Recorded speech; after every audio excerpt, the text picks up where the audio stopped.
और कितना ही बड़ा बाहुबली हो, हमारे लोगों से ज्यादा बड़े बाहुबली इस देश के अंदर नहीं हो सकते। हम ही सबसे बड़े मंत्री। मैं भी चाहता तो मोदी के साथ मंत्रिमंडल में शामिल हो सकता था, लेकिन अपने भाइयों की दुख को विश्वास दिलाता हूँ कि राजस्थान में भारतीय जनता पार्टी के दांत खट्टे कर दूंगा। प्रधानमंत्री को चेताया कि किसान बिलों के अंदर जो हार बीजेपी की हुई है उसका बदला लेने के लिए आप अग्निपथ लेकर आए हो। आज हिंदुस्तान के अंदर लोकतंत्र बचाने के लिए एक बाहुबली को सड़कों के पीछे कैसे डलवाया जाए, इसको लेके 4 दिन से लगातार जंतर मंतर पे ऐतिहासिक आंदोलन कर रहे हैं। मैं धन्यवाद दूंगा इन सबको, मेरे भाइयों को, बहनों को, कि इन्होंने ऐतिहासिक शुरुआत की। हम उस कौम से आते हैं जिसका डंका दिल्ली में हमेशा बजा और जो कभी रुकी नहीं, झुकी नहीं। और तीनों कृषि बिलों में अगर मोदी को किसी ने देश में झुकाया, ये वही कौम है। दोबारा प्रधानमंत्री जी को इस बारे में सोचना चाहिए। भाइयों, मैं आपको इतना ही विश्वास दिलाता हूं, जब तीनों कृषि बिल आए थे तो हमारे राजस्थान के अंदर कृषि बिलों को लेकर कोई चर्चा नहीं थी। कृषि बिलों के बारे में ज्यादातर लोग जानते ही नहीं थे।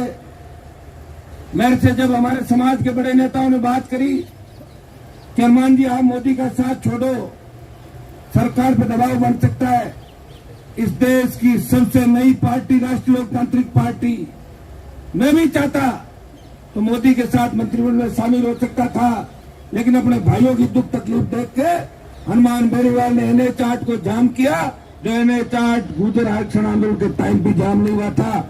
और 70 दिन देश की सड़क पर कोई सांसद बैठा, वो नागौर का सांसद था जिसने बिना शर्त मोदी की सत्ता को ठोकर मारी और चुनौती दी। प्रधानमंत्री जी, हम उस कौम से आते हैं जिस कौम का इतिहास लड़ने का रहा है, जिस कौम का इतिहास संघर्ष कर रहा है। हमने त्याग, तपस्या और रणभूमि में दुश्मनों के छक्के छुड़ा दिए। हमारी कौम के वो वीर जिनके इतिहास के पन्ने आप पलटोगे तो हर पन्ने पे जाट कौम का इतिहास लिखा है। और भाइयों, यही नहीं, जब अग्निपथ लेके आए तो अग्निपथ का विरोध अगर देश के अंदर किसी सांसद ने किया, तो नागौर के सांसद ने किया, डंडे के साथ अग्निपथ का विरोध किया और जोधपुर में 2 लाख जवानों की रैली करके प्रधानमंत्री को चेताया कि किसान बिलों के अंदर जो हार बीजेपी की हुई है उसका बदला लेने के लिए आप अग्निपथ लेकर आए हो। क्योंकि फौज के अंदर भी सबसे ज्यादा शहादत हमारे बच्चे देते हैं। आजाद हिंद फौज से लेके अगर बॉर्डर की सुरक्षा करते रहे सबसे ज्यादा जांबाज अगर दिखेंगे तो इस कौम के सबसे ज्यादा जांबाज दिखेंगे। गीतों के अंदर भी जब गाया जाता है, जब फौज को अपन मजबूती के लिए गीत गाते हैं, कोई सिख कोई जाट मराठा, सिख भी जड़ सिख ज्यादातर अपने भाई हमारी कौम से बने थे, सिख कोई जाट मराठा, वो गीत अगर किसी के लिए गाया जाता है, इस कौम के लिए गाया जाता है, एक बार हम निकल पड़ते हैं तो परवाह नहीं करते। प्रधानमंत्री जी, मैं फिर आपको कहता हूँ कि आपने हमारी बहन बेटियां और हमारे छोटे भाइयों को जो तकलीफ दी है ये ठीक नहीं है। और कितना ही बड़ा बाहुबली हो, हमारे लोगों से ज्यादा बड़े बाहुबली इस देश के अंदर नहीं हो सकते। हम ही सबसे बड़े मंत्री। आप दिल्ली आवश्यकता पड़ी राजधानी को घेरेंगे और फिर आप बैकफुट पे आओगे। इसके बजाय हमारे खाप के प्रधान जी भी यहाँ बैठे दिल्ली के, मैं धन्यवाद दूंगा। ये नौजवान है, उम्र में भी बहुत छोटे लग रहे हैं मुझे, और मैं पहले दिन से जो इन्होंने मदद की इनका धन्यवाद। इस तरह अगर हमारे 20 सांसद और 10 आपके पंजाब के आते हैं, अगर 30-35 एक साथ यहाँ आ जाए तो 1 घंटे के अंदर सरकार झुक जाए। लेकिन दुर्भाग्य यही है कि हमारे लोग सत्ता का मोह छोड़ना नहीं चाहते। बंद कमरे में बात जरूर कहते हैं कि भाई गलत हो रहा है, गलत हो रहा है। तो गलत हो रहा तो आप आओ बात करो, कम से कम जाके गृह मंत्री के घर जाके बात कर लो कि साहब बच्चे हमारे बैठे हैं। और पूरा विश्व थू कर रहा है। मेरा जो धरना दिया था उसके अंदर आपके दिल्ली के एक मंत्री आते, समझौता होता है, और समझौता कहाँ होता है, क्या होता है, उसका क्या हुआ, शायद मंत्री जी का तो फोन नहीं लग रहा होगा जो आए थे, मुझे नहीं लगता वो वापिस बात कर रहे होंगे। लेकिन मैं आपको विश्वास दिलाता हूँ, आप एक बार बात कर लें।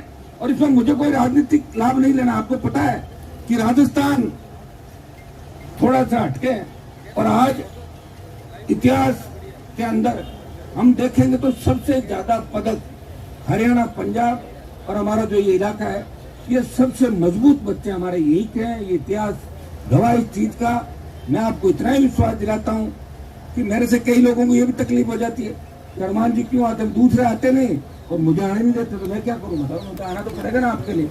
आपको दुख तकलीफ के अंदर देखता हूँ। मैंने तो लोकसभा के अंदर जाट आरक्षण आंदोलन के अंदर हमारे जो बच्चे हरियाणा के, उनका मामला भी कई बार उठाया, और 9 राज्यों का जो जाट आरक्षण दिल्ली के अंदर खत्म किया था उसको भी पुनः चालू करने का आप रोज मेरे देखें कि कहीं न कहीं किसी न किसी रूप में मैं आपके लिए इस पार्लियामेंट के अंदर मजबूती से मदद भी करता हूँ।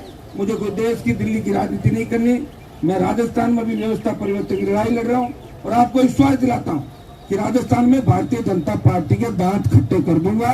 ये मैं विश्वास आपको दिला के जा रहा हूँ। आपको भी आह्वान करूंगा कि जब राजस्थान का चुनाव हो तो आप लोग भी निकल पड़ना राजस्थान में अपने भाइयों की मदद करने के लिए, क्योंकि हरियाणा के अंदर जब जाट आरक्षण आंदोलन चला था तो राजस्थान तो उस समय विधायक था, मैं अकेला बहादुरगढ़ तक आया था और राजस्थान में 300 जगह प्रदर्शन करा के संदेश दिया, प्रधानमंत्री जी ये अकेले नहीं है, हम भी इनके भाई हैं, ये पूरे देश के किसान इस कौम के साथ खड़े हैं, सारी ओबीसी हमारे साथ खड़ी है, अन्याय आप मत कीजिए।